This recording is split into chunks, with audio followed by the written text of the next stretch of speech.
Before testing the charging system, perform a visual inspection. Check the alternator drive belt. Make sure it's not too loose or too tight. Check for loose mounting bolts or a loose drive pulley on the alternator. Check the rear of the alternator for loose, defective, or disconnected electrical connections. Run the engine and listen for any abnormal sounds that might give you a clue as to the source of the problem.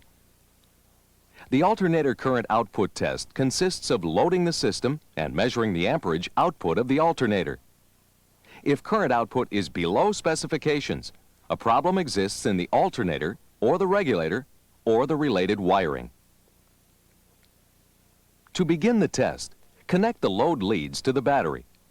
Zero the amps probe if needed. Turn on the alternator diode test display.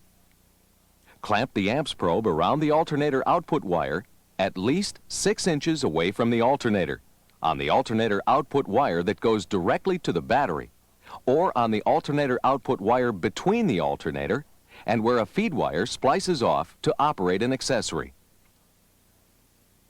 If none of these amps probe connections can be made, clamp the amps probe around all cables going to the negative battery terminal.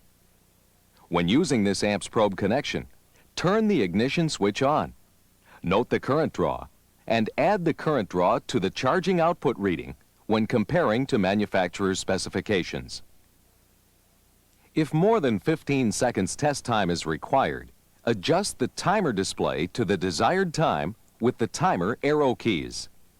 Press the alternator output test start key. Start the engine and set the RPM to manufacturer's specification.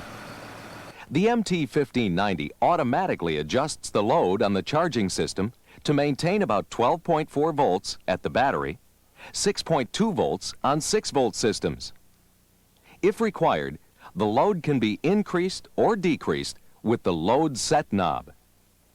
Compare maximum amps reading to the manufacturer's rated output, which is usually stamped on the alternator case or on an attached tag.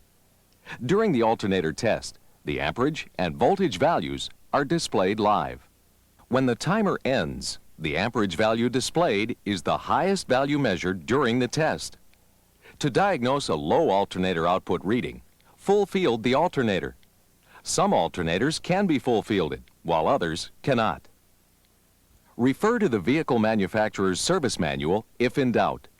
When you cannot full field the alternator, use the alternator diode test function to help isolate the problem to the alternator or to the regulator.